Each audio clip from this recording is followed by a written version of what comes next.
Hey guys, this is Dr. Saurabh Jain और आज मेरे साथ है रौनक. He has secured a rank of 13,737. He is from Bihar और इस बार definitely he is going in some top college. और रौनक, कैसा यस लग रहा सर। है सेलेक्ट होकर के? बहुत अच्छा लग रहा है सर। मतलब इससे पहले बहुत सारे फेलियर्स देखे हैं, तो ऐसा लगता था कि जैसे पापा मम्मी या घर वाले भैया वगैरह, तो जब मैं मतलब मेरा ये तीसरा ड्रॉप था, तो जब मैं हारता था तो ओके, मेरे को ऐसा लगता था कि वो हार गए हैं। एंड अगर मैं आज जीता हूँ तो मुझे लगता है वो जीत गए हैं। तो मतलब अच्छा मोमेंट है वो। सही है. और जैसे तुम्हारा तो रौनक, मुझे पहले ये बताओ, जैसे इस बार तुमने बहुत यू डिड वेरी वेल, तुम्हारे 590 मार्क्स हैं. बायो में तुम्हारे 341 हैं. Chemistry you have done extremely well, 140 marks हैं. यस फिजिक्स में 109 मार्क्स हैं, है ना? जबकि केमिस्ट्री का पेपर इतना टफ होने के बाद भी तुमने केमिस्ट्री इस बार बहुत अच्छा किया. ओके. एंड सो अब मुझे ये बताओ कि इससे पहले तुमने जो थे, तुम्हारा जो जर्नी था, जैसे इस बार तो तुम सेलेक्ट हो गए, इससे पहले वाले जर्नी में तुम्हारी क्या गलतियां हुई थी? क्या तुमको लगा कि तुमसे मिस्टेक्स हुई हैं? सबसे पहले मैं 24 से शुरू करता हूँ, फिर 25, और ये तो 26 तो हो ही गया। तो मैं 24 में हाँ. शुरू करता हूँ। 24 में ऑल थिंग मतलब सारे चीजें अच्छी चल रही थी, पर लास्ट का जो मंथ होता है ना, मैंने बहुत बार आपसे भी सुना है, तो लास्ट का मंथ बहुत क्रूशियल होता है। वहां पे आपको बहुत हाँ. अप एंड डाउन आएंगे, आपको लगेगा कि अब चीजें नहीं हो रही है तो छोड़ देते हैं। तो वो आई थिंक हाँ. कहीं ना कहीं मैं अपने स्टडी आवर कम कर देता था। ये लगता था नहीं हो रहा है तो छोड़ो अगले मतलब होता है ना, वो मन में ख्याल वैसा आता है। तो 24 में हम्म. मेरे आई गेस 585 कुछ ऐसे थे। एंड फिर हम्म. 25 में वो बायो लगता है ना कि कर लेंगे हो जाएगा, तो फिर वो बायो हाँ. के हाँ. कारण मेरा लूपहॉल हो गया। तो मैं यही कहना चाहूंगा कि बायो को आप ऐसे नेग्लेक्ट नहीं कर सकते कि बायो तो मेरा है, क्योंकि बायो आपको 720 में से 360 का है, वहां पे आप स्कोर कर हाँ. सकते हो। और अगर आपको ऐसा लग रहा है कि 2 महीने में कर दूंगा बायो, वो तभी हो पाएगा जब आपने पूरे साल अच्छे से कॉन्सेप्ट क्लैरिटी के साथ करा हो। ऐसे आप संभव हम्म. ही नहीं कि आप कर सकते हो। फिजिक्स केमिस्ट्री तो आपका कॉन्सेप्ट अच्छा है तो आप कर सकते हो, नहीं है तो फिर 2 महीने में आप नहीं कर सकते हो कुछ ज्यादा। नहीं कर सकते, हाँ, गिने चुने एग्जैक्टली. चैप्टर गिने चुने चैप्टर कर सकते हो, उसके अलावा कुछ नहीं कर सकते आप वहां पे फिर। तो पर रौनक, मुझे एक चीज बताओ, तुम्हारे 24 में भी 585 मार्क्स थे, है ना? 650 मान लो उस बार का कट ऑफ था. हाँ, तुम 651। इतना करीब होकर के भी 2025 में चूक कैसे गए? मतलब एक साल तुम्हारे लिए बहुत था यार. तुम आराम से निकाल सकते थे 2025 में. वो पेपर का पैटर्न अचानक बदलना, पेपर में पैनिक हो जाना। मेरे को इनफैक्ट हाँ. 2026 में रीनीट दे रहा था ना, तो हाँ. ये नीट दिया था तो मेरे को उतना सेटिस्फेक्शन नहीं था। 625 कुछ ऐसे बन रहे थे, तो मेरे को सेटिस्फेक्शन नहीं था। और मैं उस दिन थोड़ा सा मतलब बहुत सैड हो गया था कि क्या यार, पूरे साल मैंने इतने अच्छे से पढ़ाई करा, इतने अच्छे अच्छे लेवल के हाँ. सवाल लगाए, पर वो तो आया ही नहीं। पर मैंने रीनीट का पेपर देखा तो 30 मिनट मेरे को वापस 25 वाला सीन आ रहा था कि क्या पूरा हाँ. अटेम्प्ट कर दें। मतलब मेरे को 25 में निगेटिव ज्यादा हो गया था, क्योंकि मन में तो वो स्कोर चल रहा था 24 वाला की 651 हाँ. 652 लाओगे तभी हो पाएगा, ऐसे कुछ नहीं हो पाएगा। तो वो स्कोर के कारण मतलब पैनिक होके नंबर ऑफ क्वेश्चन ज्यादा अटेम्प्ट कर दिए तो नेगेटिव हो गया। मैंने इस बार 164 या 165 मैंने अटेम्प्ट करा था इस साल, तो हो गया ओके. उसमें। तो तुमने बायो के कुछ क्वेश्चंस छोड़े भी थे, या बायो तुमने पूरा अटेंड किया था इस बार नीट बायो में? मैंने एक छोड़ा था क्योंकि मुझे मॉर्फोलॉजी फैमिली याद ही नहीं हुई। मैंने बहुत ट्राई करा हम्म. तो मैंने उसका छोड़ दिया था बस। ठीक है, मतलब यू वर श्योर कि अगर मैं करूंगा तो वो गलत होने की प्रोबेबिलिटी गलत हो ज्यादा है, इसलिए जाएगा। तुमने छोड़ दिया. हाँ। ओके. एंड केमिस्ट्री, अच्छा, और केमिस्ट्री तुमने कैसे मैनेज किया? केमिस्ट्री इस बार का इतना टफ था, लेकिन तब भी तुमने इतना अच्छा स्कोर किया. तो क्या किया था तुमने केमिस्ट्री के लिए इस बार? मैंने केमिस्ट्री के लिए तो मैं जैसे एनसीईआरटी आप बोलते थे कि फिजिक्स की तो बिल्कुल मत पढ़ो, वो मेरे को हाँ. भी ऐसा लगता है कि वो आप तभी पढ़ो जब आपके 45 में 40 सवाल सही हो रहे हैं। हाँ, कुछ एक हाँ. चैप्टर है जहाँ पे आप पढ़ सकते हो, जैसे सेमीकंडक्टर मॉडर्न फिजिक्स, वो आप कर सकते हो। बाकी मैंने केमिस्ट्री में ऐसे मेंटेन करा था कि मेरे पास इनऑर्गेनिक के चीट सीट थे। मतलब चीट सीट क्या कह सकते हो, समरी नोट्स। मैं आपको दिखाता हूँ अगर विजिबल हो हाँ. पाएगा तो। हाँ. हाँ. हाँ. जैसे हाँ. ये पीरियोडिक टेबल पूरे एक पेज में, पूरे पीरियोडिक टेबल मतलब खत्म है इसमें।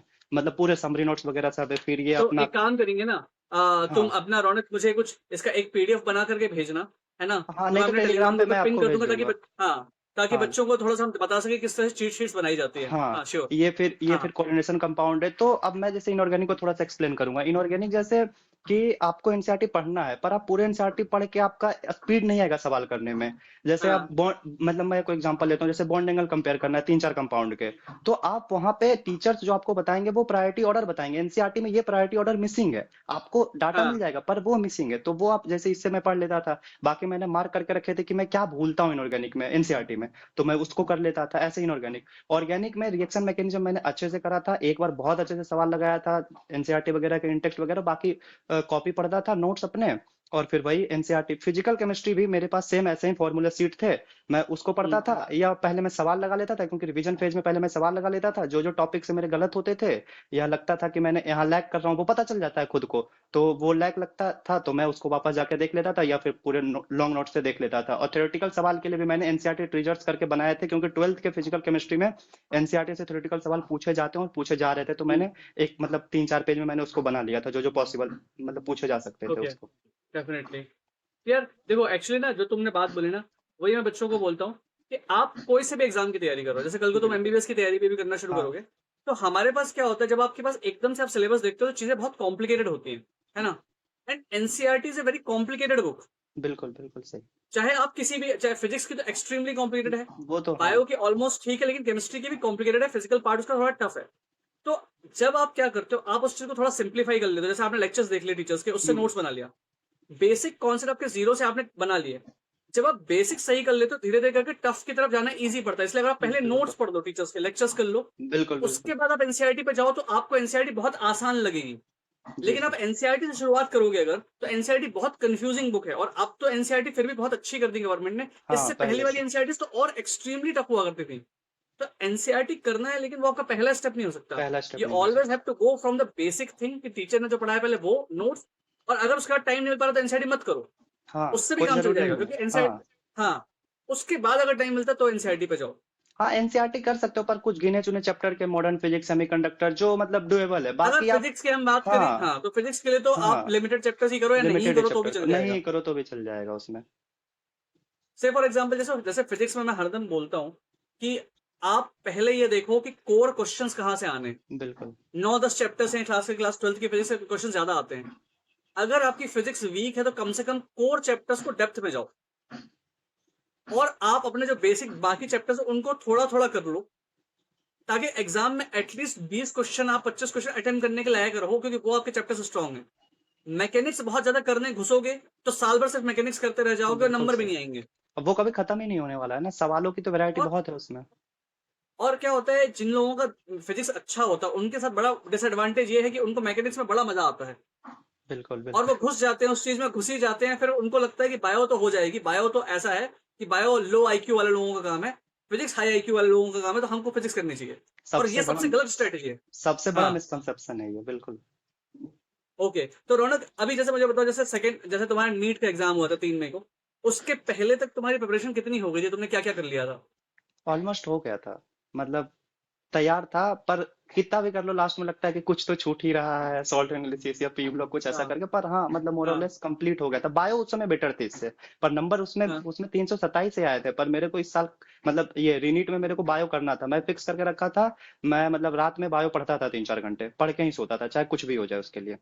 नहीं यार, देखो, बायो का मैं ना सिंपल सी चीज बोलता हूँ। बायो में 330 नंबर से अगर आपके कम आ रहे हैं तो आपके नंबर कम बिल्कुल, मैं है पूछता ना। भी था, मेरे नंबर कम आ रहे थे ना हाँ, मॉक में, तो मैं पूछता था। पर आप फिर पूछते थे कि कौन सा टेस्ट दे रहे हो, तो मैं बोलता था LNDLP, तो उसके पेपर टफ हाँ, ही आते थे। तो फिर आपका हाँ, 300 इज गुड, मतलब। पर हाँ, हाँ। इम्प्रूव करते रहो। अगर इतने टफ पेपर आ रहे हैं जहाँ हम्म। स्टेटमेंट बेस्ड क्वेश्चन है, एआर बेस्ड क्वेश्चन है, आप 330 के आसपास मेंटेन कर रहे हो, that is good.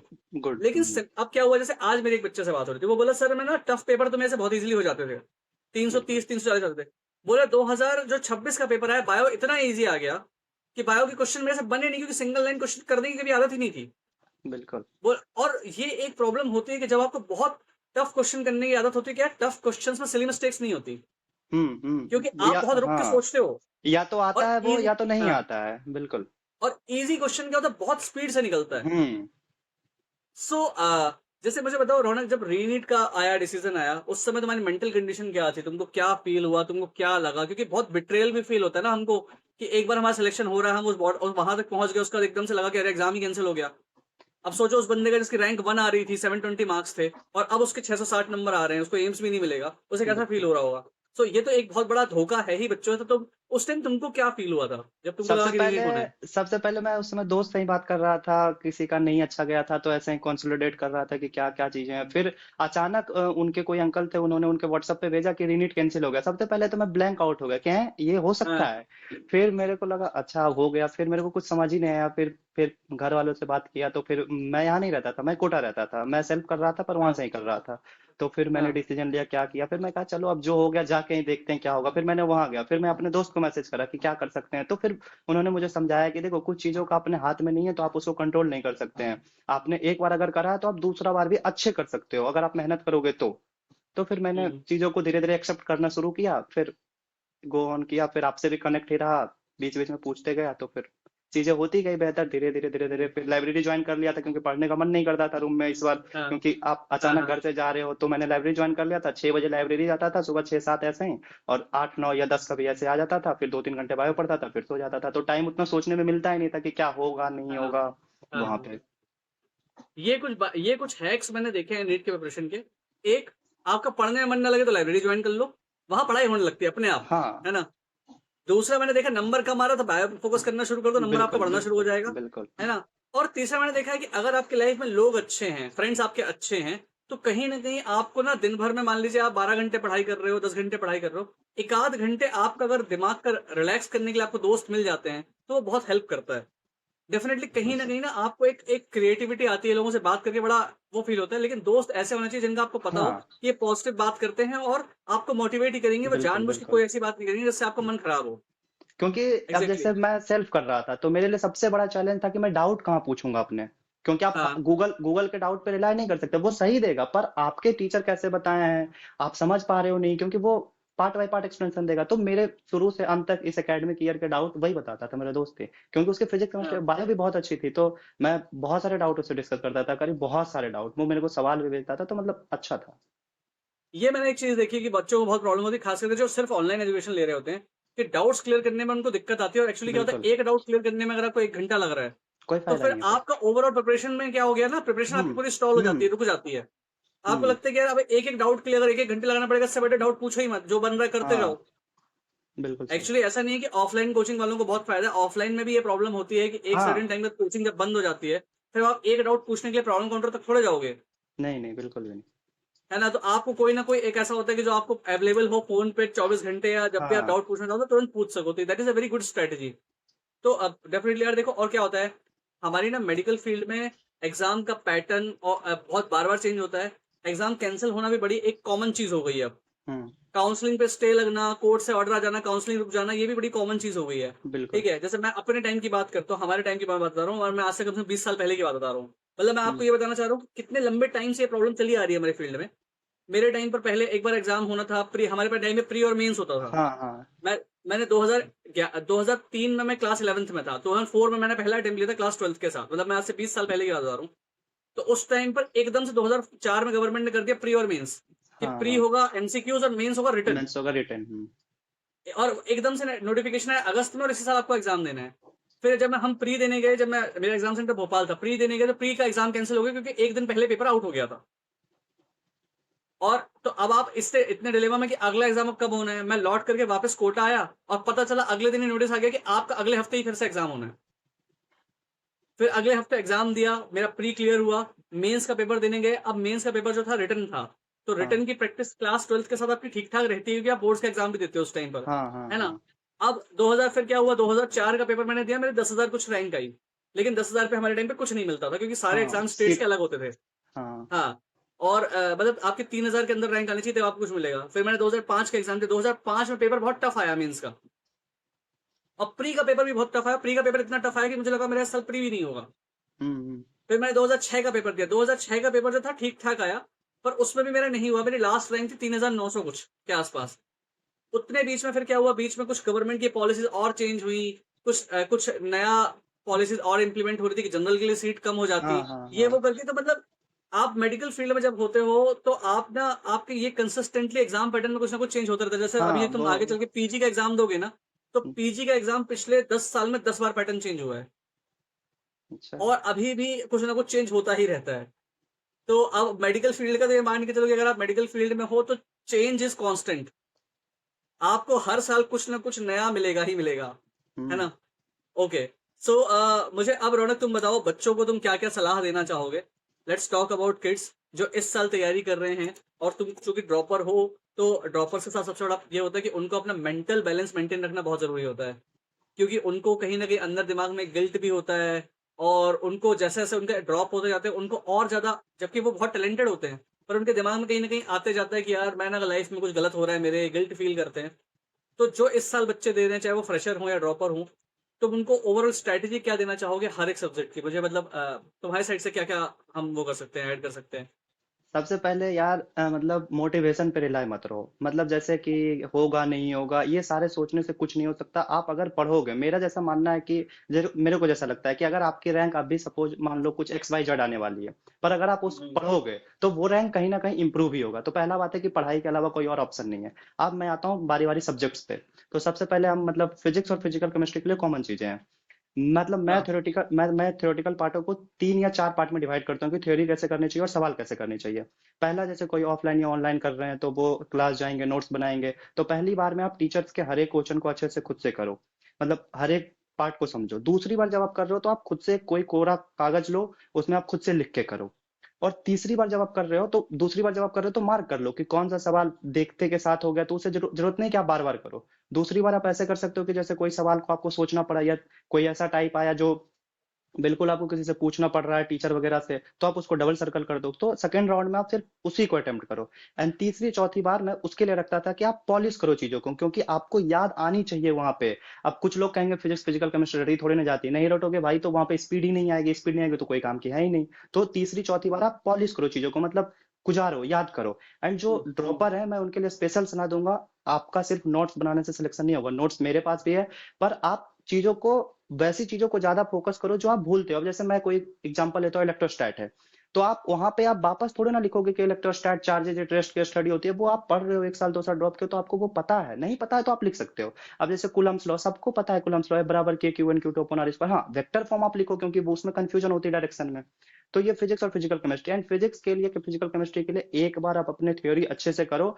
And practice is the more important thing. 100 150 quality वाले सवाल लगाओ, काफी है।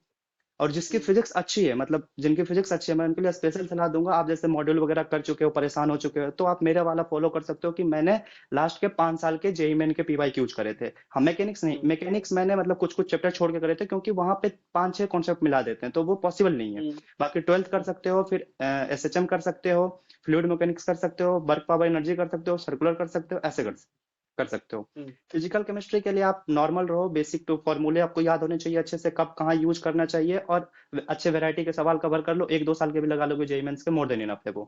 बस फिजिक्स और फिजिकल केमिस्ट्री के लिए। आप इनऑर्गेनिक ऑर्गेनिक इसका थोड़ा टोटली सा डिफरेंट। मैं जैसे एक बार समराइज करूंगा फिजिक्स एंड फिजिकल बिल्कुल केमिस्ट्री का, बिल्कुल जो तुमने बात बोली बिल्कुल है ना, कि देखो फिजिक्स फिजिकल केमिस्ट्री में मुझे भी यही लगता है कि एक बार आपने लेक्चर देख लिया बिल्कुल। है ना, और आपके पास नोट्स हैं, तो आपने सर के जो क्वेश्चन साथ साथ कर लिए, फिर जैसे आप हम्म। मॉड्यूल्स करते हो, लोग गलती क्या करते हैं, एक ही मॉड्यूल को बार बार करते हैं। हाँ आप पहली बार मॉड्यूल को करके टिक लगा लो उसमें, और आपको पता हाँ चल गया कि हाँ ये हाँ। क्वेश्चन आपसे नहीं बने थे, उन क्वेश्चंस को आप उनको दोबारा लगाओ, पूछो। समझ में आती है। पूरा जीरो से लगाने की जरूरत नहीं है ना? उतना टाइम आप यूज करके पीवाईक्यूज, बिल्कुल। आईआईटी, और मैं कहता हूँ जेई मेंस तक के आप पीवाईक्यूज कर सकते हो, बस दैट इज बस गुड। बिल्कुल बिल्कुल। एडवांस पे मत जाओ, वो उतना रिक्वायर्ड नहीं है और टाइम भी नहीं होता। कोई जरूरत एंड नहीं है किसी भी उसकी। बहुत हाई फाई बुक, देसी पांडे, एच सी वर्मा की भी नीड ही रिक्वायरमेंट नहीं है, नहीं है, नीड ही क्योंकि नहीं है। मॉड्यूल्स हमारे हो जाते हैं, है ना? एंड एनसीईआरटी इन सब को करने के बाद एनसीईआरटी का टाइम हाँ, मिलता है तो करो, नहीं तो मत करो, है ना? सिंपल चाहे सी बात फिजिकल है। की हम बात करते हैं, चाहे हाँ। सिंपल सी बात है एनसीईआरटी करने का, अगर आपके 45 सवाल में से 40 42 सही हो रहे हैं तो आप एनसीईआरटी करो। वो पहुंच जाओ तो हाँ, ठीक है, नहीं तो मत करो फिर। हम्म, हाँ, मतलब अगर आप इतना परफेक्ट हो चुके हो कि ऑलरेडी 90% आप सही कर रहे हो, हम्म। उसके बाद ऊपर आपके पास टाइम बचता है तो परफेक्शन देने के लिए आप एनसीईआरटी पे जा सकते हो, नहीं तो वो आपका मैं पहला उसका स्टेप नहीं हो सकता। मैं उसका भी दिखा सकता हूँ, मेरे पास होगा। मैंने पूरा मतलब आप हाँ कर सकते हो। जैसे लास्ट में आपका सिलेबस खत्म हो गया, 2 3 महीना बच रहा है, आप कहीं भी यूट्यूब का सेशन खोल लो, बहुत सारे टीचर करवाएं 7 8 घंटे में एनसीईआरटी के जो सवाल है। एनसीईआरटी पढ़ना तो बिल्कुल भी नहीं, जो सवाल है इंपॉर्टेंट जो हाँ, है, तो वो कर लो। मैंने दोनों को किए थे, 11th के भी करे थे, 12th के भी करे थे। मुश्किल से 13 14 घंटे में हो गया था, मतलब 2 दिन में हो गया था वो। तो वो कर लो, आप सवाल हाँ, के सेशन कर और लो। और मैं हरदम कहता हूँ कि यार हर काम की जुगाड़ ढूंढो। जैसे तुमने बिल्कुल। कहा ना एनसीईआरटी पढ़ना है, बुक मत पढ़ो, हम्म। टीचर मिल गया किसी का, आप कर लो। क्योंकि हाँ आज, क्योंकि क्या देखो यार, हमारे जो ओल्डर जनरेशन है ना, जो हमसे आज से 20 साल आगे चल रहे हैं, मुझसे भी 20 साल आगे चल रहे हैं, उनको लगता है कि क्या है, यूट्यूब से पढ़ा रहे हो सब कुछ, सब किताबें खोलो। हाँ हाँ बट वो हाँ। हमारी जनरेशन को नहीं समझते कि आजकल पूरा हमारा बिल्कुल। मेडिकल फील्ड चेंज हो गया है, चेंज हो गया। प्रिपरेशन चेंज हो गई। अगर कोई चीज मैं किसी टीचर के थ्रू, लेक्चर्स के थ्रू 7 8 घंटे में पूरी कर सकता हूँ, तो बिल्कुल। मैं क्या बेवकूफ हूं कि मैं अपना दिमाग लगा करके उसी की चीज को किताब से 40 घंटे लगाऊंगा? सही बात है। मुझे पका पकाया मिल रहा है, मैं खाऊंगा और मैं अगले कॉन्सेप्ट पे हाँ। चला जाऊंगा कि मैं इसको और स्ट्रॉन्ग करके और आगे बढ़ सकूं। बिल्कुल वाई शुड आई बिल्कुल। Go for basic concept again and again इतना या टाइम? तो right. Definitely okay, so mostly मुझे तुम्हारी बात बहुत अच्छी लगी, और एक्चुअली फिजिक्स में यही होता है कि आप जितना क्वेश्चन प्रैक्टिस पे फोकस करते हो, फिजिकल केमिस्ट्री में भी और फिजिक्स में भी, उतना बेटर है। और आप, क्योंकि हमारे पास टाइम कन्फाइंड होता है, तो आप आईआईटी मेंस तक के क्वेश्चन पर ही जा सकते हो। उससे टफ आप करने पे जाओगे तो आपके पास टाइम, आपकी हम्म। प्रिपरेशन अनबैलेंस हो जाएगी, कुछ ना कुछ फिर आपका इंपॉर्टेंट छूट जाएगा। हाँ। Okay, and then you were telling about inorganic and organic, तो मुझे आप थोड़ा सा और बताओ फिर इनऑर्गेनिक का क्या कर सकते हैं, हाँ, हम कैसे कर सकते हैं? इनऑर्गेनिक का जैसे आप चीट शीट बना लोगे तो उससे आपका टाइम बच जाएगा पढ़ने में, क्योंकि आप नोट्स तो कर ही रहे हो, तो आप उसको उसके बाद आप उसको कंसाइज कर लोगे, जैसे मैंने करके रखा है, तो वैसे कर लोगे। उसके बाद फिर आप एनसीईआरटी करते रहो, कोई दिक्कत नहीं। और हाँ, इनऑर्गेनिक में सवाल आप एनसीईआरटी बेस्ड ही कोई चुनना। जैसे मैं अगर रिकमेंड करना चाहूँ तो मैं पीडब्ल्यू का पंच लगाया था, क्योंकि उसके हम्म। सवाल एनसीईआरटी के बेस्ट रहते हैं, इनऑर्गेनिक और ऑर्गेनिक के लिए, तो वो आप ओके। कर लो। ऑर्गेनिक के लिए आपके टीचर जो मैकेनिज्म समझा रहे हैं वो अच्छे से आपको पता हो, रिएक्शन याद होनी चाहिए, तो हम्म। काफी। और एनसीईआरटी पढ़नी हो आपको ऑर्गेनिक की, तो आप फिजिकल प्रॉपर्टीज, केमिकल प्रॉपर्टीज, और कोई नेम रिएक्शन बहुत फेमस है, जैसे 7-8 नेम रिएक्शन बहुत फेमस है कोलबेस में, और भी हम्म। बहुत सारे हैं, तो वो फेमस है, तो आप उसके मैकेनिज्म पढ़ लो जो एनसीईआरटी में है। एनसीईआरटी के बाहर के मैकेनिज्म पढ़ने की कोई नीड नहीं है। हाँ, सही बात है। एनसीईआरटी के बाद देखो एक्चुअली क्या है, लोग समझते नहीं है एनसीईआरटी क्यों लाई गई। तुम्हें बताऊं, पहले बायो एनसीईआरटी से नहीं आती थी। हाँ, बाहर से आती थी। हमारे टाइम पर बायो एनसीईआरटी से नहीं आती थी। तो एक एक चैप्टर के कम से कम 200-200 पेज के नोट्स होते थे। ये मैं हाँ। एक चैप्टर की बात कर रहा हूँ। तो ओवरऑल बायो इतनी बड़ी हो जाती थी कि बच्चे को एग्जाम में, फाइनल एग्जाम में स्कोर करना नामुमकिन हो जाता था, है हम्म। ना? बायो में अगर बच्चे 100 क्वेश्चन, हमारे टाइम में 100 क्वेश्चन का पेपर होता था बायो में, तो 100 में से अगर बच्चा 60 क्वेश्चन बायो को सही कर ले गया, तो इसका मतलब उसने बहुत अच्छा परफॉर्म कर दिया। बाद में गवर्नमेंट को लगा कि ये बहुत ज्यादा हो रहा है बच्चों के लिए, बच्चे बहुत परेशान हो रहे हैं, तो उन्होंने क्या किया, उन्होंने धीरे धीरे करके एनसीईआरटी तरफ शिफ्ट होते होते आज गवर्नमेंट इस चीज पे आ गई है कि अब वो बायो में हर चीज एनसीईआरटी से ही पूछ रही है। उसको किया इसलिए गया था ताकि बच्चों के ऊपर से प्रेशर रिड्यूस किया जा सके, क्योंकि बायो आपको सारा कुछ पढ़ पाना हर जगह से पॉसिबल नहीं है। हम्म। एंड सेम उन्होंने क्या किया, यही चीज उन्होंने शिफ्ट करी फिर धीरे से करके केमिस्ट्री की तरफ। तो केमिस्ट्री में आज आप देख लो तो इनऑर्गेनिक एंड ऑर्गेनिक पूरी एनसीईआरटी से आती है। इसीलिए जब भी आप किसी रिएक्शन पे जाते हो ना, अगर आप क्योंकि पहले ऑर्गेनिक भी इतनी ज्यादा पढ़ाई जाती थी कि हाँ एक एक हाँ, रिएक्शन का मैकेनिज्म करवाया जाता था। फिर बिल्कुल गवर्नमेंट बिल्कुल। ने क्या किया, एनसीईआरटी पे शिफ्ट हो गए ताकि आप रिएक्शन मैकेनिज्म भी करो तो लिमिटेड करके जाओ। तो जो भी बच्चा एक्चुअली आउट ऑफ एनसीईआरटी पढ़ने की कोशिश करते हैं चीजें, आप अपना टाइम वेस्ट कर रहे हो, हाँ, बिल्कुल क्योंकि सही ये बात है। पॉलिसी में शिफ्ट किया गया है कुछ सोच समझ करके। ये स्ट्रेटेजिकली बनाया गया है, हाँ ऐसा नहीं हाँ। होगा कि एकदम से आपको ऐसा मिलेगा कि एक दिन ऐसा पेपर आएगा कि जो पूरा ये आउट ऑफ एनसीईआरटी आ जाए। नहीं। ये, क्योंकि वहां से यहां तक हम पहुंचे हैं कुछ सोच समझ करके, तो यहां से हम वहां नहीं जाएंगे अब।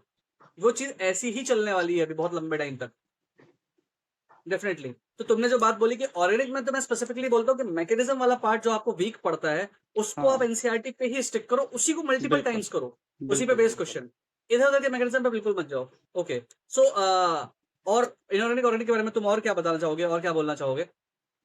इनऑर्गेनिक ऑर्गेनिक में बार बार अपने मतलब जैसे मेरा था कि मैं रिवीजन करता था, तो मैं वीक में 2 बार इनऑर्गेनिक की कॉपी, पूरे ऑर्गेनिक की कॉपी पलट लेता था। और इसको तो पढ़ने में मेरे को मुश्किल से, इसको तो पढ़ने में मेरे को मुश्किल से 3 घंटे लगते थे, तो मैं रोज पढ़ लेता था। कभी 1 घंटा ब्रेक में, कभी पीडीएफ रहते थे तो मैं फोन से पढ़ लेता था। तो इसको करते रहता था, क्योंकि चीजें आपकी गुजरेगी तो वो चीजें खुद में खुद याद हो जाती है रिपीटेशन से।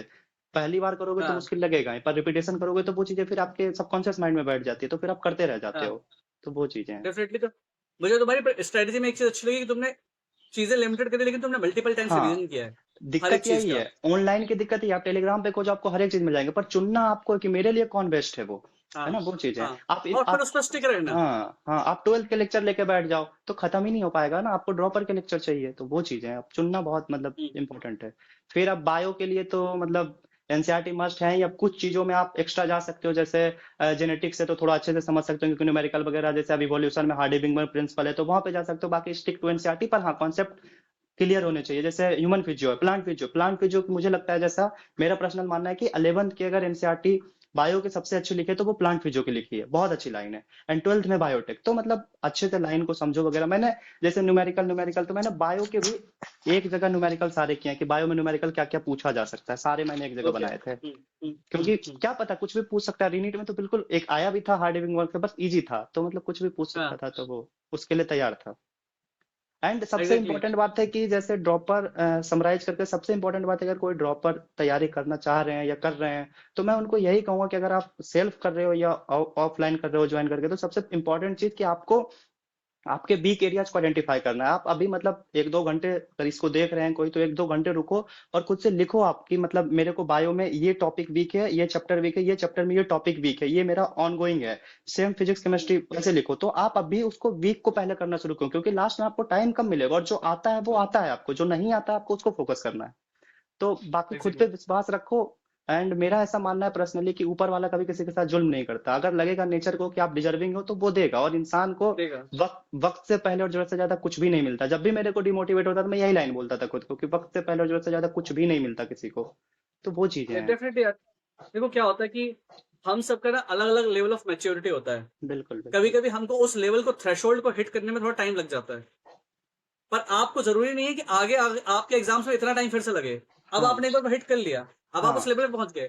अब आप हो सकता है अगला काम जो है, जब आपके जीवन के अगले एग्जाम्स हैं, आने वाले टाइम के अगले गोल्स, हो सकता है आप बहुत जल्दी अचीव कर लो। बिल्कुल। तो ये जो टाइम आपका गया, आप बाद में कवर कर सकते हो और हो भी जाता है। Yes sir. सो डेफिनेटली आपकी मेहनत जो होती है वो आपको एक डायरेक्शन में, अगर आप चलते जाते हो तो आज नहीं तो कल उस चीज का रंग आपको दिखना शुरू होता है। हम्म। और बायो का मुझे जो समझ में आया, बच्चे क्या गलती करते हैं, जैसे मुझे समझ में आया कि ड्रॉपर्स क्या करते हैं, बायो के भी फिर से पूरे लेक्चर्स देखने बैठे हैं। नहीं कोई नीड ही इट नहीं है। डजेंट मेक एनी सेंस, हाँ। राइट?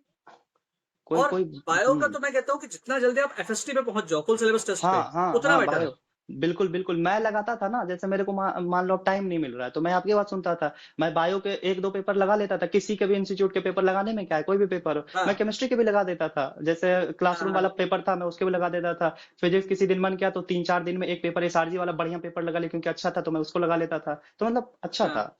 बायो को तो बिल्कुल लगाया हाँ करो, रोज लगाया करो, उसमें आपको वीक चैप्टर पता चलेंगे। जैसे आप नॉर्मल पार्ट वाइज टेस्ट देते हो तो उसमें तो वो कुछ भी पूछ सकता है ना, पर फुल सिलेबस टेस्ट में रिस्ट्रिक्शन है उनके पास, वो वही पूछेंगे जो हाँ इंपॉर्टेंट पॉइंट ऑफ व्यू है, तो हाँ उसमें आपका हाँ वीक हाँ। आइडेंटिफाई होगा। हाँ बिल्कुल सही है। और मैं जैसे अभी, जैसे मेरे मेंटरशिप प्रोग्राम के जो बच्चे हैं इस साल के, उनको मैं स्टार्टिंग से बोलता हूँ यार कि तुम जैसे जिस भी बच्चे का मुझे समझ में आ रहा है कि बायो 300 से ऊपर है उसकी, मैं उसको कहता हूँ तुमको बायो इस साल सिर्फ पेपर्स करने हैं। बिल्कुल अपना बिल्कुल। गलती आइडेंटिफाई करो, सही करो, फिर पेपर दो, फिर गलती आइडेंटिफाई करो, ताकि हाँ बायो तुम्हारा इतना स्ट्रांग हो जाए कि तुमको लास्ट क्लास तक पहुंचते पहुंचते तुम केवल दिन में 1 घंटे बायो करो तो तुम्हारा काम चल जाए, ताकि तुम बचा बिल्कुल। हुआ टाइम पूरा फिजिक्स केमिस्ट्री को दे पाओ। हाँ क्योंकि रैंक वहीं से आनी है। अब तुमने एक बार बेस अपना स्ट्रांग कर लिया, बायो तुम्हारा 340 350 पहुंच गया है, हाँ हाँ वो ऑलरेडी स्ट्रांग है, तुम उसको पकड़े हुए हो और रोज कर रहे हो, तो तुमको पता है कि वो तुम्हारा पकड़ में है। तो बाकी टाइम लगाओ ना यार फिजिक्स केमिस्ट्री को। हाँ फिर जैसे केमिस्ट्री थोड़ा सा पूरा हो जाए, केमिस्ट्री जल्दी जल्दी करो, हाँ केमिस्ट्री का एफएसटी देना शुरू करो, ताकि एक्चुअली आप एक बार बेस स्ट्रांग और स्टेप वाइज मैनर में आपके सिलेक्शन के साथ साथ आप रैंक खींच सको। बिल्कुल। जो आपका स्ट्रांग पार्ट है, जो आपको पता है कि यहां से तो मेरा स्कोर आना ही आना है, वो आपको मेंटेन करते हुए अगर आप रैंक खींच पा रहे हो, तो इससे बढ़िया प्रिपरेशन कुछ नहीं हो सकती। और अगर 25-26 जैसा पेपर आया, मतलब रीनीट और 25 जैसा पेपर आया, तो आपको सिलेक्शन या बचाएगी बायो केमिस्ट्री में बचाएगी, आप फिजिक्स पे हाँ, रिलाई नहीं कर सकते हैं, क्योंकि बिल्कुल सही। जैसे जैसे मैं फिजिक्स करने गया, मैंने 10-12 सवाल करे, मेरे को तो लग रहा है कुछ हो ही नहीं रहा, फिर मैंने सवाल चुनना शुरू किया, क्योंकि जो जो मेरे स्ट्रॉन्ग टॉपिक थे, सेमीकंडक्टर, मॉडर्न हाँ, फिजिक्स, फिर वहां से कॉन्फिडेंस आया, फिर मेरे को लगा अगर मेरे से नहीं हो रहा है कुछ सवाल तो किसी से भी नहीं होगा, क्योंकि मैंने किसी भी से नहीं हो बहुत रहा अच्छा होगा। करके आया है। एग्जैक्टली, हाँ। तो वो आपको, और हाँ, हर एक टाइप का पेपर दो, ये नहीं कि इजी पे स्टिक रहो सिर्फ मॉडरेट पे, आप हर एक पेपर को दो के यहाँ पे टेम्परामेंट डेवलप करो। आप खुद से मतलब जब प्रैक्टिस करते हो तो वो चीजें लाओ अपने अंदर, 1 घंटा का टाइमर लगा लो और आप मतलब पिक करना सवाल शुरू करो। जैसे मैंने रीनीट और नीट में सबसे इंपॉर्टेंट चीज ये करा था कि मैंने 4-5 पेपर उठाया जो मैंने पहले डीएलपी दे चुका था, और मैं बस हम्म, उस पेपर में ये देख रहा था, जैसे मेरे किसी पेपर में फिजिक्स में 80 से 100 रहते थे डीएलपी में पहले, तो मैं बस ये देख रहा था कि मैं इसको क्या राउंड 1 में करूं, राउंड 2 में करूं, बस मैं ये चुनता था कि कौन से राउंड में हम्म, किया मैंने और कौन से राउंड में करने लायक थे। उससे मैंने करा, हम्म। फिर मैंने डीएलपी जाके दिया। मेरे फिजिक्स में मतलब एक ही डीएलपी हुआ था ऑफलाइन हम लोग का, 14 जून को, 21 जून से पहले 14 जून को मैंने उसमें फिजिक्स के पेपर में 165 लाया था। कोई ज्यादा चेंज नहीं, जैसे ओके, पढ़ रहा था वैसे ही पढ़ रहा ओके। था, बस मैंने मेरे को पिक करना आ गया था। हाँ हाँ हाँ हाँ। Okay, so what you are saying is that अगर आप फिजिक्स का पेपर है, टफ भी है, तो आप सबसे पहले छांटो कि इसमें से इजी क्या बिल्कुल है, मुझे क्या बन जाएगा, पहले वो कर लो। बिल्कुल बिल्कुल। उसके बाद आपके पास जो टाइम बचा, आप फिर क्या होता है, एक बार आपने इजी क्वेश्चंस कर लिए ना, और आपने गोले वोले भर के आप फ्री हो गए, तो आपको पता है टफ में जो बनेगा तो बनेगा, नहीं हाँ बनेगा तो भाड़ में जाए। हाँ बन हाँ। जाएगा तो बहुत अच्छा है, जितना अच्छा बहुत हो अच्छा जाए है। तो हो जाए, हाँ नहीं हो जाए तो कम से कम जो मेरे को आता था वो मैंने कर लिया। घर जाके हाँ मेरे को ये नहीं होगा कि ये मैं क्वेश्चन कर सकता था, मेरे से हो नहीं हाँ। पाया। क्योंकि आपको एग्जामिनर तो चाहेगा ना कि आप फंसो, उनका तो वो ट्रैप है कि आप फंसो, आप फंस गए तो वहीं रुक गए इसीलिए आप, है ना। इसीलिए क्वेश्चन के सीक्वेंस ऐसे आते हैं कि पता चला बिल्कुल। स्टार्टिंग टफ क्वेश्चन से हो। हाँ हाँ बिल्कुल। Exactly, exactly. और डेफिनेटली तुम्हारे, मेरे को काम करने का तरीका बहुत सिस्टमेटिक समझ में आया, और मेरे को जो एक चीज मैंने हरदम टॉपर्स और सिलेक्टर्स जो जितने बच्चे सिलेक्ट हुए उन्होंने देखी है, कि तुम्हारी स्ट्रेटेजी बहुत सिंप्लीफाइड थी। बिल्कुल। तुम्हारे दिमाग में कुछ बेसिक चीजें थी जो तुमको बिल्कुल फिक्स था कि मुझे ऐसे ऐसे करना है। तुमने अपने हाँ, रिसोर्सेज लिमिटेड रखे हुए थे, तुम्हारे पास नोट्स थे हर चीज के प्रॉपर। तुमने एक ही चीज को मल्टीपल टाइम रिवाइज करने पे ज्यादा फोकस किया था, और तुम इधर उधर ज्यादा भागे ही नहीं, है ना। तुमने बिल्कुल बहुत सर। डिसिप्लिन फोकस्ड अपनी स्ट्रेटेजी रखी, और डेफिनेटली तुमने जो मैंने बातें बोली थी वो तुमने इंटीग्रेट करी, उस चीज का रिजल्ट तुमको आज दिख भी रहा थैंक यू सर, है ना। Thank you sir. सो तो डेफिनेटली यार, मतलब मुझे बहुत अच्छा लगता है कि जो बच्चे मेरे से कांटेक्ट में थे, क्योंकि क्या होता है, एक सिंपल एडवाइस किसी इंसान की हो सकता है कि आपकी लाइफ चेंज कर दे। बिल्कुल। और वो आप जब आपको आप काम काम करते करते ही आपको समझ में आता है कि एक्चुअली कौन सी एडवाइस फॉलो करनी है और कौन सी नहीं करनी। हाँ। जैसे तुम ड्रॉपर थे तो तुमको समझ में आ रहा था कि मैं जो बात बोल रहा हूँ वो लॉजिकल है। हाँ, जैसे कुछ कुछ मेंटर, नाम किन्हीं का नहीं लेना प्रेफर करूंगा, पर जैसे वो चाहते हैं, जैसे बच्चे लिख रहे हैं कि मेरे 400 आ जाएंगे या 300 आ जाएंगे। भाई आप पढ़ोगे तभी आएंगे, कोई नहीं। आप जेन्युइन रहते थे, आप करोगे तो ही आएगा, नहीं करोगे तो नहीं आएगा, सिंपल सी बात है। मैं रौनक इस बार भी रौनक, मैं जितने बच्चे मेरे साथ कांटेक्ट में हैं सबको मैं बोलता हूँ कि यार, अगर तुम स्टार्टिंग से टेस्ट सीरीज में परफॉर्म कर रहे हो, एंड टेस्ट सीरीज में परफॉर्म करने का ये मतलब नहीं कि टेस्ट सीरीज के पेपर से ही एग्जाम में क्वेश्चन आ जाएगा, बहुत अच्छी टेस्ट सीरीज नहीं होती नहीं, है। हाँ। बात यह है कि आप लिमिटेड उतने टाइम में जितना टेस्ट सीरीज में, हाँ। जैसे मान लो 2 हफ्ते पेपर हो रहा है, उतने टाइम में उतना सिलेबस पूरा कर पा रहे हो हाँ, कि नहीं। नहीं कर पा उसका रहे। एटलीस्ट बायो और केमिस्ट्री वाला पोर्शन बहुत अच्छा कर पा हाँ। रहे हो कि नहीं। हाँ। अगर आप स्टार्टिंग से टेस्ट सीरीज में एटलीस्ट बायो में 300, केमिस्ट्री में 100, फिजिक्स में 100 नंबर लेकर के आ रहे हो, हाँ। 500 के आसपास आपका आ रहा है, तो इसका मतलब आपकी प्रिपरेशन सही चल रही है। और हाँ। आप इसको साल भर मेंटेन करके रखोगे तो आप लास्ट में 600 650 बिल्कुल। तक पहुंच जाओगे।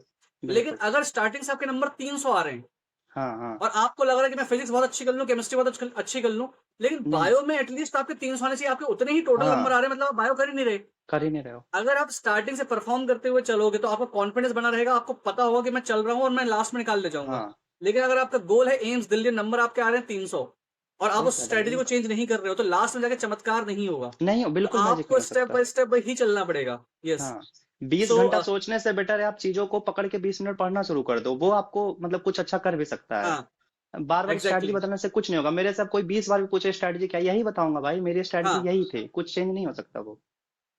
एग्जैक्टली। एंड तुमने न सिर्फ स्ट्रेटेजी, खैर तुमने 3 ड्रॉप लिए तो तुमको उसका उतना एक्सपीरियंस भी आ गया होगा, गलतियां तुमने भी बहुत बिल्कुल। सारी करी होंगी। बिल्कुल। करते बिल्कुल। करते तुमने सीखा होगा कि यार ये चीज ऐसी नहीं थी, ऐसी थी, जैसे हाँ। तुम मुझे बता रहे थे कि सर हाँ। 2025 में मेरे बायो में 260 हाँ। 265 नंबर आ रहे थे, है ना। 295 थे, हाँ। हाँ, लेकिन उससे पहले तुमने बताया कि, और तुम्हारे हाँ। पेपर, तुमने बायो में ध्यान देना थोड़ा बाद में शुरू किया एक्चुअली, है हाँ, ना। मैंने नहीं तीन तो चार तुम्हारे जो, महीने बचे थे तब। क्योंकि बायो में तुम्हारे 340 मार्क्स है, ये मार्क्स कम से कम 10 से 15 नंबर और हो हाँ। सकते थे इस बार भी। तुम आराम रैंक। से 10,000 के अंदर आ हाँ, जाते। रैंक हाँ। बदल जाता ना पूरा। हाँ, और यार यही होता है एक्चुअली, लोग सोचते हैं कि मेहनत करने से, कि जिसकी रैंक अच्छा है उसकी मेहनत ज्यादा रही होगी, एक्चुअली ऐसा नहीं है। ऐसा नहीं है, सही बात। आपकी मेहनत सेकेंडरी है, आपकी स्ट्रेटेजी प्राइमरी है। बिल्कुल। सही स्ट्रेटेजी के साथ मेहनत करोगे, तुम्हें रिजल्ट मिलेगा, हाँ, दुनिया तुम्हें अपने सर आंखों पर रखेगी और लोगों को लगेगा तुम बहुत बड़े जीनियस हो। बहुत बड़ी और चीज। अगर आपकी स्ट्रेटेजी गलत है, आप मेहनत करते रहोगे और आपको कभी समझ में ही नहीं आ पाएगा कि आप उसी उसी लूप में बार बार लूप में घूम रहे हो। फंसते जा रहे हो, बिल्कुल सही यस। बात है। और आप मेहनत भी कर रहे हो और आपको रिजल्ट नहीं मिल रहा। तो रौनक, फाइनली तुम बच्चों को, जो जो यंग बच्चे हैं अभी जो तुमसे इंस्पायर होंगे, उनको तुम क्या कहना चाहोगे, खास करके ड्रॉपर्स को जो डिमोटिवेट हो जाते हैं, जिनकी शायद फैमिली इतना सपोर्ट नहीं करती, अल्टीमेटली उनको भी लगता है कि वो लाइफ में एक फेलियर है क्योंकि उनके ड्रॉप्स होते जा रहे हैं, ऐसे बच्चों को तुम क्या कहोगे, कैसे वो अपने आप को मेंटली भी मैनेज कर सकते हैं। सबसे पहली बात, जैसे अगर आपके फैमिली वगैरह अगर आपको ड्रॉप के लिए सपोर्ट कर रहे हैं, अगर आपके ज्यादा ड्रॉप है, तो फिर आप मतलब फैमिली की बात मानो। अगर वो सपोर्ट कर रहे हैं या फिर भी आपके अंदर कहीं ना कहीं बचा है कि मेरे को तो करना ही है, ये नीट ही करना है, तो यार खुद पे भरोसा रखो। एंड बस एक चीज से ही संभव है, वो आपका हार्डवर्क, हार्डवर्क, हार्डवर्क, उसके अलावा आपको कोई और कुछ नहीं। हाँ, मेंटली जब भी आप डिप्रेस होते हो तो जिनको भी आप मानते हो वो कर सकते हो, या तो फिर मेरी फेवरेट लाइन है वही आप दोहरा सकते हो कि ऊपर वाला कभी किसी के साथ जुल्म नहीं करता। अगर आप नहीं, सही जितना बात। मेहनत कर रहे हो उतना आपको मिलेगा, और वक्त से पहले जरूरत से ज्यादा कुछ भी नहीं मिलेगा। और क्या पता आपके लिए गॉड ने कुछ अच्छा प्लान करके रखा हो, तो बिलीव करो यार खुद पे।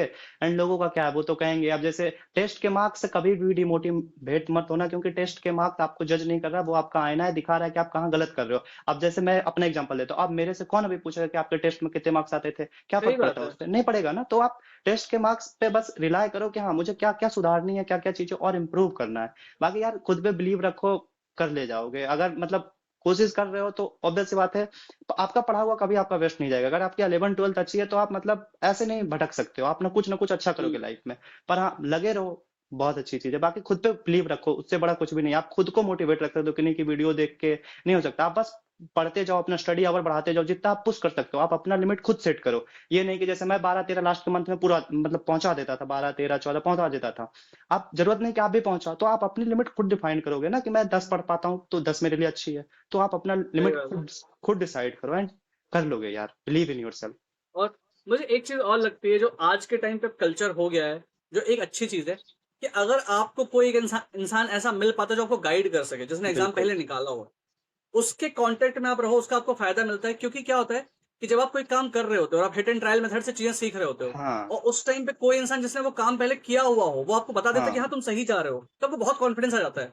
सही बात और है। कई बार क्या होता है कि हम जब कोई काम कर रहे होते हैं अकेले और हमको पता नहीं होता कि हम सही जा रहे हैं कि नहीं, तो कई बार हम सही करते हुए भी रास्ता छोड़ के वापस आ जाते हैं, हमको लगता है कि यार हम शायद गलत जा रहे थे। हाँ, वो डाउट हो तो जाते हैं अगर मन में। आप हाँ, तो अगर आपके साथ कोई ऐसा जुड़ा हुआ है इंसान जो आपको गाइड कर सके, थोड़ा-सा बता सके, ठीक है? या तो आप पेड कोई मेंटर ले लो, अगर हाँ पेड नहीं है तो हाँ, फ्री में भी बहुत सारे लोग आपको ऐसे गाइड करने वाले बिल्कुल आपके बिल्कुल। भैया-दीदी कोई होंगे, या हाँ कोई इंसान मेडिकल कॉलेज में जो पहुँच गया वो आपको गाइड कर दे, तो डेफिनिटली आपको उससे फ़ायदा मिलता है, क्योंकि आपको एक वैलिडेशन मिल जाता है कि हाँ यार, I am going in right हाँ डायरेक्शन। हाँ हाँ। वो आपको मोटिवेट करता है कि हाँ, अब मैं इस डायरेक्शन में बढ़ के आगे कर सकता हूँ। जैसे मैंने आपको बोला कि आप अगर 25 में मिले होते तो क्या पता मैं 25 में सिलेक्ट हो जाता बायो की वजह से। सेम मैंने अपने दोस्त को भी बोला था, पर वो मेरे से शुरू से अंत तक था, और उन्होंने मतलब नीट जस्ट रिसेंट ईयर 25 में 3000 के आसपास रैंक थी, और सीएसआईआर जूनियर साइंटिस्ट में भी था, पर उसने जूनियर साइंटिस्ट चुना, तो मतलब उसे पता है कि चीजें अच्छा, कैसे की जाती है। तो भाई बाकी मतलब आप एग्ज़ैक्टली दोनों यार। ने मिलकर अच्छा हेल्प करा मेरा। एग्ज़ैक्टली यार, लाइफ़ देखो, लाइफ़ में ना आगे हरदम ये भी है कि कोई भी आप गोल चूज़ करो, बिल्कुल। अपनी मेहनत से ज़्यादा सबसे पहले ये ढूँढो कि किस इंसान ने वो काम पहले कर रखा है और उसको कर पकड़ो। रखा है। वो आपको सारी जुगाड़, टिप्स एंड ट्रिक्स और सारे तरीके बता देगा बस कि आपको ये काम में चलना है ये उस कर पे। लें। हाँ हाँ हाँ, हाँ।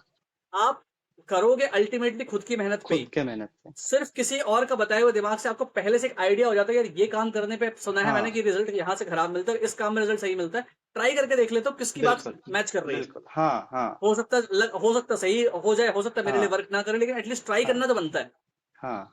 वो आप 1-2 तो चैप्टर करके देखोगे ना, उनके बताए हुए मेथड्स, आपको खुद लग हाँ, जाएगा कि हाँ इनका स्ट्रैटेजी सही है, तो फिर आप उनको फॉलो करो पूरे के लिए। वो अंदर से एक हंच सा आ जाता है कि हाँ यार, ये हाँ, चीज़ सही बैठती समझ में मजा आ आ रही है, रहा तो है, हम ये कर कुछ मजा सकते हैं। आ हाँ, रहा है, हाँ वो चीजें हो हाँ, हाँ, जाती है हाँ। फिर। डेफ़िनिटली रौनक, तो आज हमारा काफ़ी कुछ डिस्कशन हुआ, बिल्कुल और सर। मुझे बहुत अच्छा लगा तुमसे बात करके, क्योंकि मुझे भी बहुत सारी चीज़ें सीखने मिली, और मुझे जितना सिस्टमैटिक और सिम्प्लिफाइड तरीके से तुमने काम किया, मुझे बहुत ही अच्छा लगा वो देख कर के, कि थैंक यू सर। इतना नीट अप्रोच कोई कर सकता है, इतना नीटली और सिस्टमैटिकली तुमने चीज़ों को किया। एंड आई होप कि तुम एमबीबीएस में आगे जाकर के, जैसे अभी तुम जॉइन करोगे कॉलेज, तो you will keep the going in the same way, क्योंकि अगर तुम यही अप्रोच आगे भी रखोगे कॉलेज में, तो डेफिनेटली तुमको पीजी निकालना बहुत आसान पड़ेगा, एंड बिल्कुल it's going to be a very easy journey for you. So इतना ही सिस्टमेटिक अगर तुम अपना सारे नोट्स वगैरह सब कुछ करते हुए चलोगे, तो बहुत मजा भी आएगा एमबीबीएस में। तुम्हारा टाइम भी काफी सेव होगा, तुम दूसरी चीजों को टाइम दे पाओगे, क्योंकि तुम बहुत सिस्टमेटिक चीजें कर रहे हो। एंड बिल्कुल definitely sir. You will enjoy and be in touch. मैं तुम्हारा जो श्योर है सर, आईडी श्योर। भी बच्चों के लिए वो कर दूंगा, टेलीग्राम के लिए, श्योर टेलीग्राम का श्योर। आईडी, ताकि कोई बच्चा तुमसे गाइडेंस सीधे लेना चाहे या तुमसे बात श्योर करना चाहे तो श्योर। तुम उसको गाइड कर सकते हो। एंड जो तुमने मुझे अपने वो दिखाए थे, अभी जो पेपर्स दिखाए थे ना, जो हाँ तुमने हाँ बना रखे थे, उसमें हाँ से हाँ। जो भी चीज़ तुम शेयर करना चाहो, मैं चाहूँगा कि एक बार हम शेयर करें, बच्चों को गाइड कर सकें कि कैसे बिल्कुल इस सर, तरह से बिल्कुल। नोट्स बनाए जाते हैं। क्योंकि ये चीज़ें लास्ट में रिवाइज़ करने में बहुत हेल्प करती हैं, है ना? हाँ हाँ। So definitely thank you Raunak, it was thank you nice sir. Meeting you. And definitely अच्छा लगा कि कुछ मेरी हेल्प के कारण कोई बच्चा आगे बढ़ पाया। एंड तुम मुझसे आगे भी कॉन्टैक्ट में बने रहना, क्योंकि आगे भी मेडिकल बिल्कुल सर, जर्नी बहुत बिल्कुल लंबी है, तो मैं बिल्कुल। जहाँ भी हेल्प की ज़रूरत पड़े, I will definitely help you out. Thank okay? You sir so much. So bye bye यार, thank you, thank thank you you, sir. Have a nice talk bye sir. Bye. Bye.